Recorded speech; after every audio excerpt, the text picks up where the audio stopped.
Hello, I'm David DeCosmo. Welcome to ECTV Live. My co-host Rusty Fender joins us. Good to see you, David. Good to see you as well, Rusty. We're at that time of year when we have to expect the not so great weather to set in. Yeah, exactly right. The cold and then eventually the snow that follows the cold. And at this time of the year, we like to bring in John Gleason, who is the director of the Keystone mission. Hi, John. Which deals with the problem of homelessness in our area in both Lackawanna and Luzerne County. And John, I like to get you in twice a year, but this in one sense is the more important time because when you're dealing with a homeless problem, weather is a major factor. And as we hit the colder weather, the problems seem to increase. And not only that, but a holiday festive season. This is not too festive for those. For those who face some of these problems. I always ask this, and I don't know. I expect another answer or not, but the status of our homeless problem in the area: growing, static, what? I believe it's growing. I mean, they do a point in time count. You know, the government once a year does that, and they actually, the last one, they said that the numbers were down, but I can only go by what we see, and our numbers are up. So I don't know overall. I just know that from our perspective, both in Luzerne and Lackawanna counties, we're serving more people. And you know, there is an element of transient population as well. I mean, there's certain our customer base, our guest list, you know, there's an element that's consistent, but then there's also, you know, people that are coming through the area, they get caught in the area, and honestly, you know, we have services to offer, so sometimes I think that might even bring people to the area. And it runs the gamut between poverty-stricken and destitute. Yes, absolutely. Yeah, I think that's a very good point, because I believe that from homelessness, it's sort of hard to say, but there's definitely an increase in population, that there's just more month than there is ability to reach the end of the month. And I'm sure you probably have some homeless people that may actually be working, but just not to the extent where they can afford accommodations. Correct, yes. And yes. then you've got those that, you mentioned the destitute end, that are not only homeless and not working, but have very little in the way of prospects, or at least in their own mind, they feel exhausted their efforts. Well, and there's an element too that, you know, there's a percentage of people that are on the street that life has just gotten in the way, and for whatever the circumstances are, they're there. But also, there's a reasonable percentage that have some type of criminal background. And I know that the state is trying to work on some of that as far as what information they collect from an employment standpoint. But right now, if you've got a record, it's pretty difficult to get a job. Sure. It's just very difficult to be hired. Yeah. Now, for those that don't know, what kind of services might they expect at the Keystone mission? You're not a shelter. You're not an overnight shelter per se. Correct. We are not. And if I could address that maybe first, because we found out recently that one of the places that typically does have an emergency shelter. Emergency shelter means that you come in at night and you have to leave in the morning. It's not a place to live or stay, it's just that it's a bed and a shower. And currently in both of our facilities in Scranton and Wilkes-Barre, we don't have the room or the ability to do that. But one of the shelters that typically open in the wintertime in Scranton is not going to open. So that we helped run a particular shelter 3 years ago, and we averaged about 33 individuals a night. We had over 302 different individuals throughout the season, and I believe that the numbers are higher now. So it's a large concern that we have, and I would ask the audience if they're aware of anything in the Scranton area as far as a building or anything that they could talk to us about, that we might be able to do something to take up some of this need, so that there aren't that many more people literally on the street versus a shelter.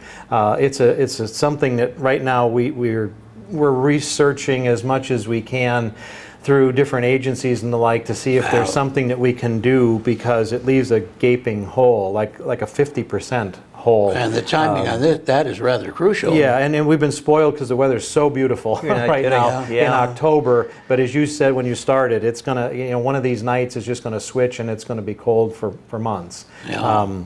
But that being said, we serve meals in both cities, Friday, Saturday, Sunday, and Monday evenings, dinner.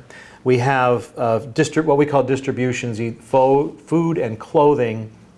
In Scranton, it's on Thursdays. In Wilkes-Barre, it's on Fridays. And we rotate the weeks. One week it's clothing, another week it's food. Literally this past week, we had a coat distribution because the weather is changing.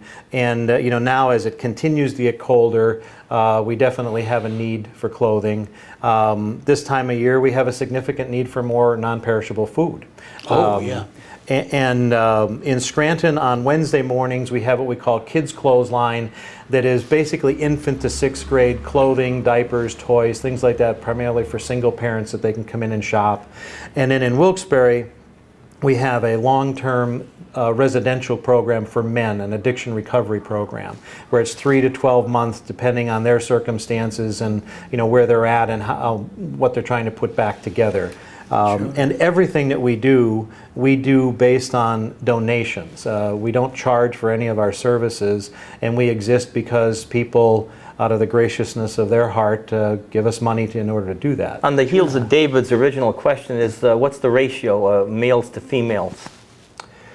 There's definitely more males. I would say it's probably like 65-35.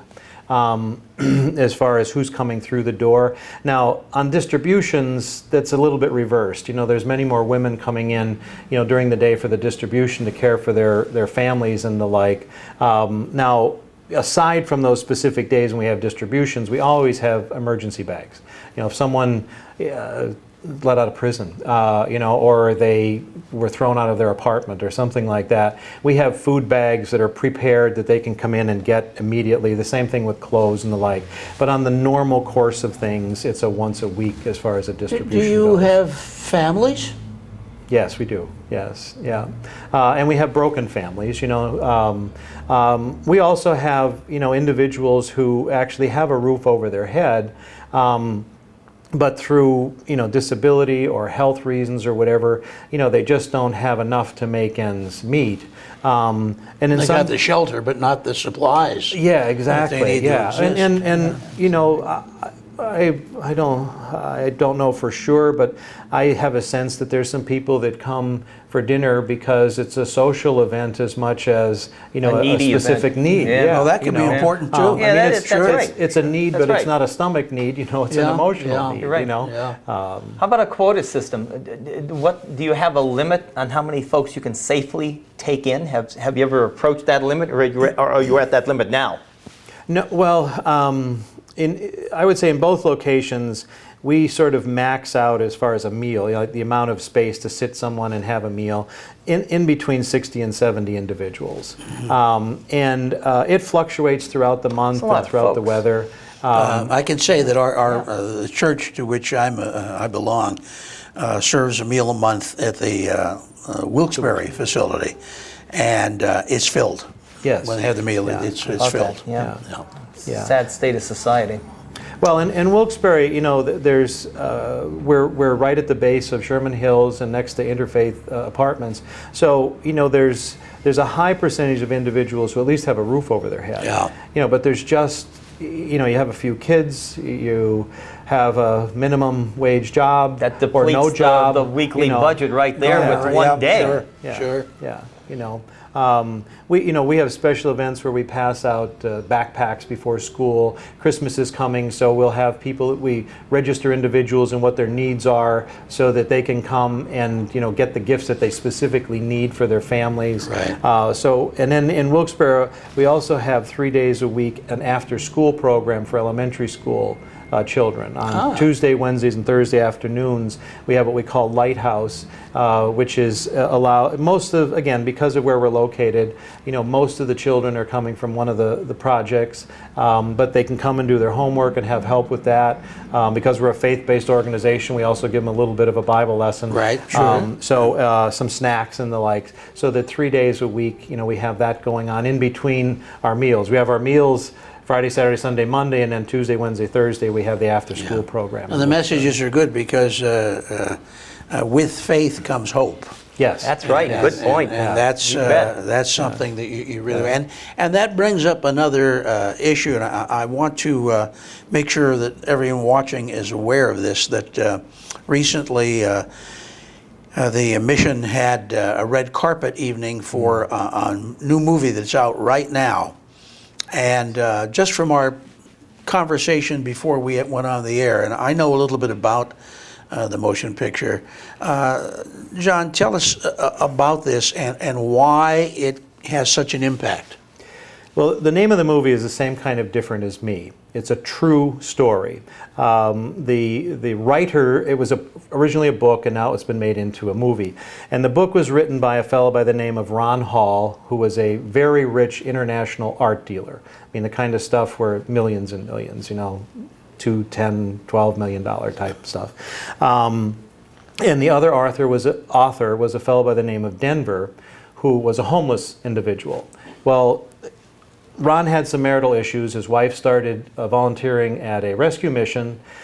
Basically said, if you want to repair the marriage, this is something that we need to do together. So he got there, and through a bunch of circumstances, ended up seeing, another side of life that he had really not been exposed to, and becoming friends with Denver, who at the time they used to call suicide, because he walked around with a baseball bat and he was a pretty mean individual. And through Ron's wife, Debbie's love, this man's life was changed, and in turn all three lives were changed, and created a lifelong relationship between a homeless person and this rich art dealer, who went on to write this book and actually raise over $100 million for rescue missions around the country.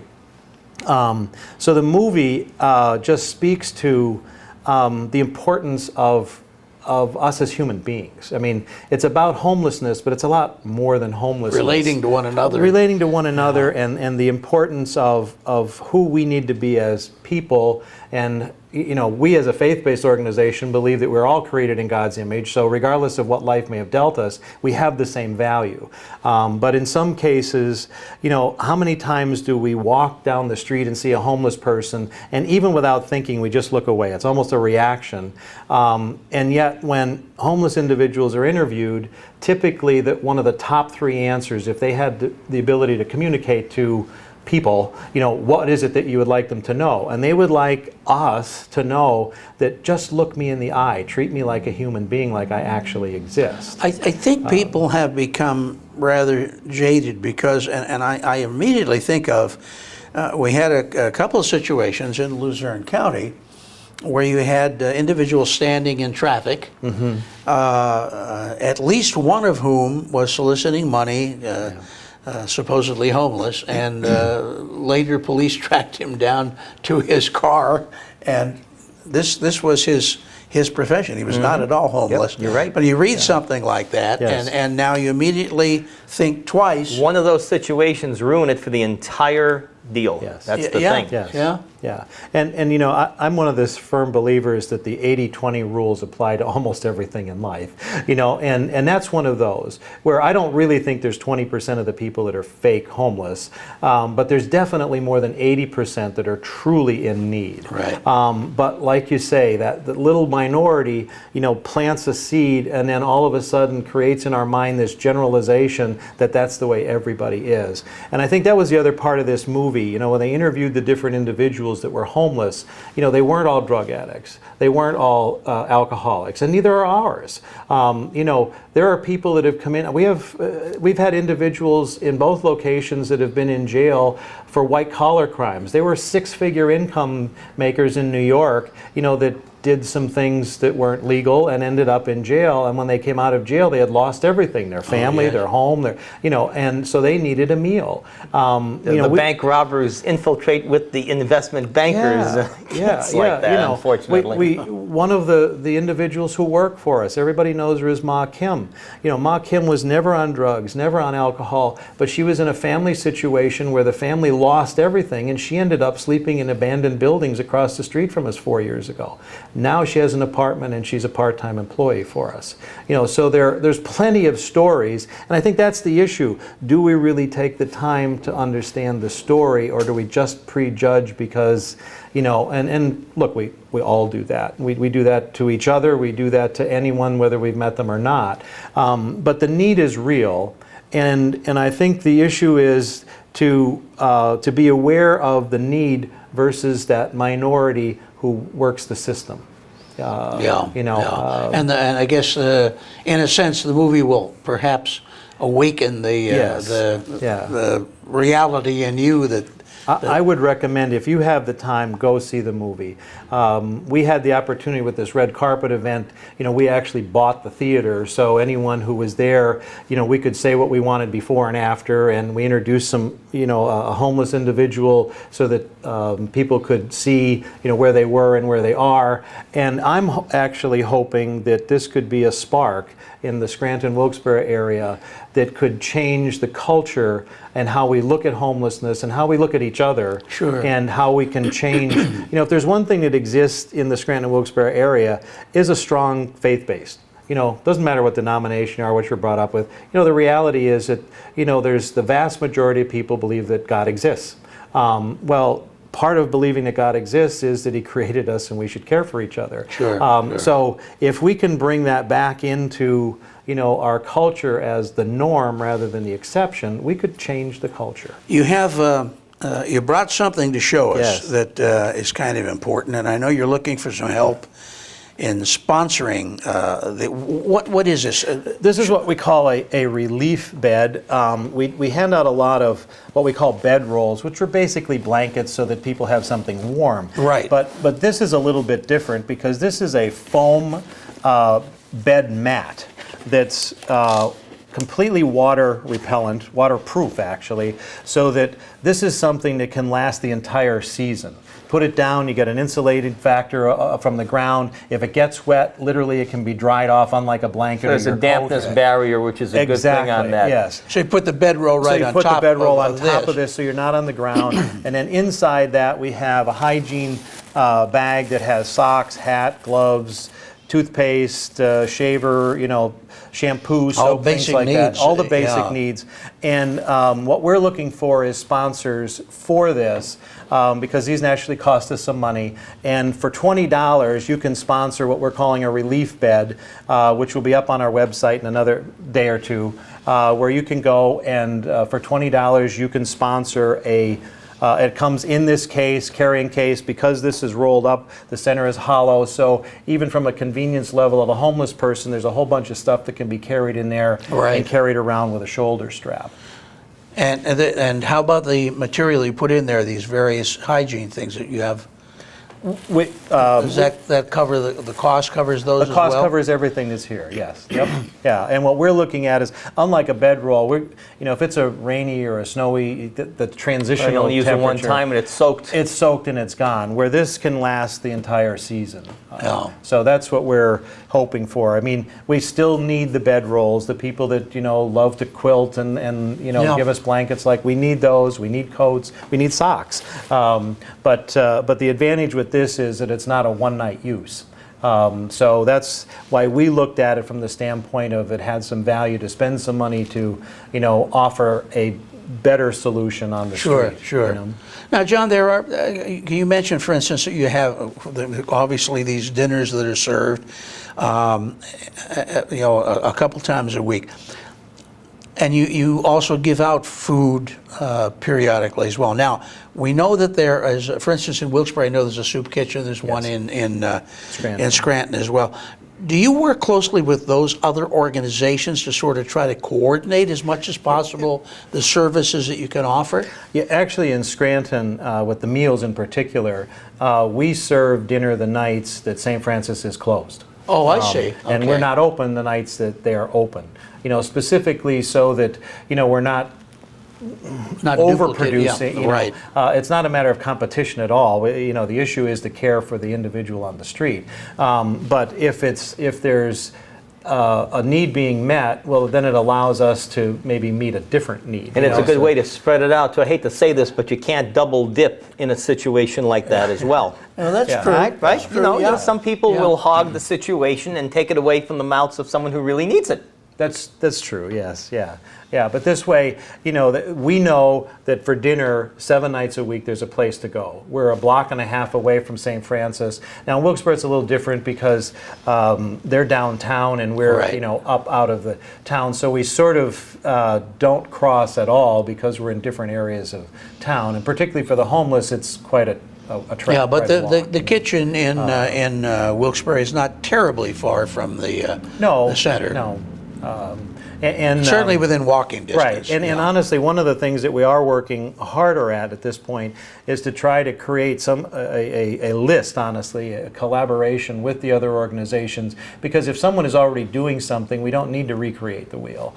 But we want to be able to offer that service, or at least that contact, to an individual in need.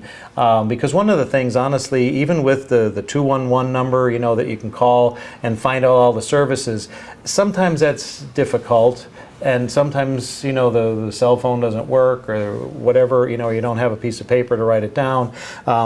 So we're trying to create the list within our system so that when someone comes in, you know, we can at least direct them or make the phone call for them to try to create, you know, that hole that might be in their particular Yeah, you know, I situation. asked in the beginning about whether the numbers in terms of homeless were changing. What about the needs? Are the needs consistent, or are they changing at all? There is a change. You know, there seems to be an increase in a need for mental health coverage. You know, there's regardless of who you are, whether you're on the street or you're at home, you know, when you have challenges from the standpoint of memory or hyperactiveness or paranoia, you know, how many times, I can tell you myself, did I remember to take, you know, my vitamin this morning, or was I, you know, running out the door and I don't remember whether I took it? Well, if some of your challenge is memory, you know, you may not remember whether you took it this morning or not. And then if you're not taking it, well, then the paranoia takes over, and then plus the fact if you're on the street, well, there's an element of theft. So if something is left behind, and you know you've gotten a prescription and it's only good for 30 days, and someone has taken it, well, you can't get it again. Right. Or you didn't remember what you took, and let's say you took twice as much as you were supposed to. Well, now you only have half a month's worth of medicine, and then you know the other half of the month you're no longer in control, because now the difficulties that you're taking meds to try to overcome, you don't have. What I always think of is the serious overtone about this, because if mental illness before you go on the street is not the cause, it certainly could be the effect of being Oh, I would homelessness. think that would be, a distinct possibility. Absolutely. Yeah. And honestly, one of the other areas in homelessness and tragedy is relationships. You know, think about our own lives. You know, we exist for the things that we love and we do, but also because of our friends, our family, whether it be a church, you know, a group that you're involved with. Well, when you're on the street, you're alone, even if you're traveling with a number of others, because you're still alone. And you know, one of the real needs is relationships. Usually what happens with homelessness is not that there wasn't enough money or enough this or not, there wasn't enough relationship. You know, at those dinners that our church is involved in serving, one of the greatest needs, or the thing that comes out that you don't expect, is they like you to sit down and talk with them. Yes. And have one-on-one conversation. And you've been there. I mean, we work really hard at that. We work hard at knowing the names of the individuals that come in and building a relationship with them so that there's See, a it's trust the human level. contact is as important as the meals. Yes. If not more so. Yes. Yeah. You know, how many times have any one of us gotten involved with a conversation where we were supposed to go somewhere maybe for dessert or this or that, Yeah. and we don't get there because the conversation fed us enough that we didn't need the food. You know, in my case, I probably didn't need the food anyway. But Well, I know the feeling. you know, but I mean, really, I think we can each speak to that in our own lives, that relationships feed a different area of development within us than food. Well, the mission can definitely need help in various ways. Yes. It may be financial donations, maybe sponsoring something like one of these bags, maybe giving some time to help out serving at one of the dinners, and maybe additional churches want to sign on to help out as well.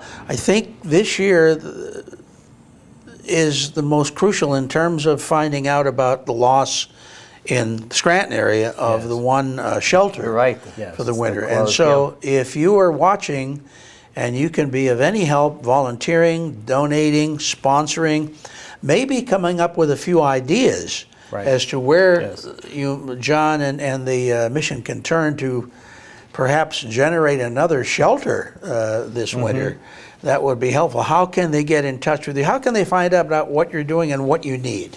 Our website is keystonemission.org. Our phone number is 570-871-4795. And then we have a Facebook page that lists, you know, sometimes we try to tell a lot of the things that are going on and the events that we're having, the distributions and the like, but every now and then we'll post a specific need, you know, that someone can help with. But as you said, volunteerism, we exist, we have a very small staff, but we do what we do because of hundreds of people that volunteer. And then the other part of it is that we are looking for another building, a larger location that we can do more of these things in the Scranton area. So anyone who knows someone, you know, pass the word on, because I would like this situation with the shelter to be corrected by next winter, because we have a facility to be able to do what we're doing on a larger scale, plus have the ability to have the shelter. Sure.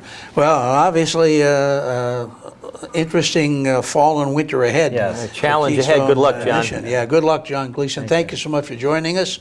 We'll be keeping in touch with your needs and with your services, and I know a lot of people are so glad you're there to do this. So. We appreciate this opportunity. Glad to have you. Rusty Fender, thank you so Good to much. see you Mark next week, McGlory, Dave. thank Thanks, you Mark. for your technical work. I'm David DeCosmo for ECTV Live. Until we see you again next week, here's hoping all your news is good.